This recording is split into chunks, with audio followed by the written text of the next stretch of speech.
Hello everyone, welcome back to another video here on Play on GAA with me, Seamus Brady, your host. And for this video, I'm going to run through all of the action from Division 2, 3 and 4 in the Men's Gaelic Football Allianz Football League of 2023, round number 4. This is the round where we see all of the divisions really take up their aims, really take up their goals. We see who is going for promotion. We see who is going for relegation. We see who is going for the league title. We're going to start with Division 2, but before we do, please like, subscribe, share, all that good stuff. It really helps us out here on the channel. And let's crack on with the action. Starting with Division 2, as I said, obviously, the first game we're going to talk about happened in Croke Park. Dublin 16 points, Clare a goal and 12. Honestly, this is a massive missed opportunity for Clare. They were really in the driving seat. Owen Cleary had his performance where he really showed he is one of the best footballers in the country. I mean, you're talking about Dublin once again really testing their luck. They at stages were getting completely outplayed by Clare, and a late Cormac Costello point gives Dublin the victory. In the 56th minute, Clare were 6 points ahead by 112 to 9 points. To give some credit to Dublin, we hit 7 points in a row to win the game. Jack McCaffrey set up the winning point for Cormac Costello, but Dublin, man, it just did not look good again. Big shout out to Aaron Prendergast. He did say that Clare would be really tricky for Dublin, you know, considering that they have really good forwards. You've seen the problems that Dublin were caused by Cork. Clare have another similar type of, you know, strength in the attack, and showcased by the fantastic Gavin Cooney goal. Just after Conor O'Callaghan was denied a goal, obviously for a foul, it goes straight down the other end, and Gavin Cooney catches over Lee Gannon and sticks it into the back of the net. And all of a sudden, Clare are 4 points to the good, 1-8 to 7 points. Then Podge Collins adds a point. Clare going at halftime, 5 points clear.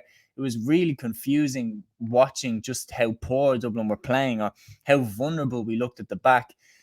It is worrying when you see that the level of talent coming through is not what we anticipated it would be. We still are playing players now that are the wrong side of 30 and relying on them to be our main men, the likes of James McCarthy, the likes of Dean Rock.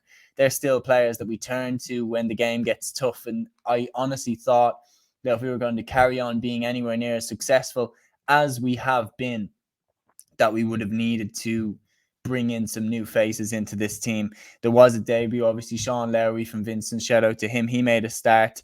Obviously, Lee Gannon continues to impress. Lorcan O'Dell is another one that of the new faces into the team, the new breed into the team. Ross McGarry is another one that I'd love to see do well for Dublin as well. He's been someone that's been on the radar for a few years. But Dublin need to, you know, bring in the likes of Brian O'Leary from the Fina, the likes of Kieran Archer, who shot the lights out for the under-20s. These lads need to be brought in, and they need to revitalise this Dublin team, because we looked so there for the taking. And for Clare, again, they had the same thing happen against Kildare last week. That's 2 weeks now, back-to-back, that they have let potential victories slip, and that could be absolutely crucial. And for Dublin, we need to up our levels if we have any chance of winning the All-Ireland this year. We got the victory. We won. Cormac Costello fisting over the winner, set up by Jack McCaffrey. A fantastic run by McCaffrey. He still got it after Dean Rock had initially equalised the game, 15 points, 2-1-12.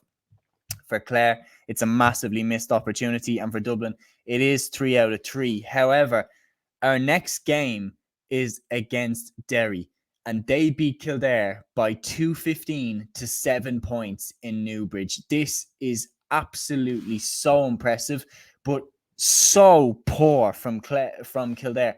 You're wondering, like, what is going on with Kildare? It's genuinely one of the most confusing league campaigns I've ever seen from a team. They go to Croke Park to play against Dublin. They put in a really good performance, and they probably should have won that game. And you're thinking, okay, they played really well in Division 1 last year. They really put in a good showing of themselves.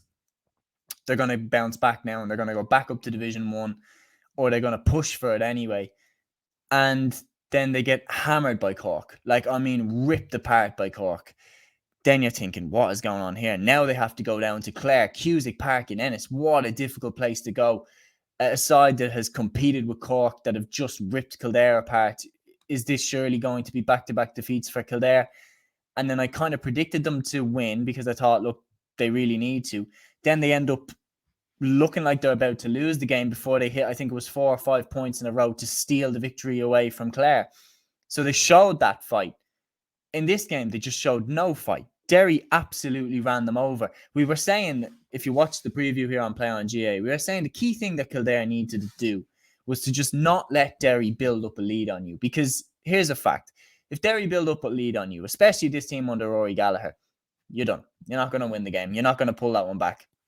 And they let Derry build up a lead. By the 29th minute, Derry were 1-5 to 1 point ahead. The goal came from Niall Loughlin in the 29th minute. And at that point on, you knew the game was over. There's no way. Derry don't lose games from that position. Once they get their system and once they make you play their game, they win.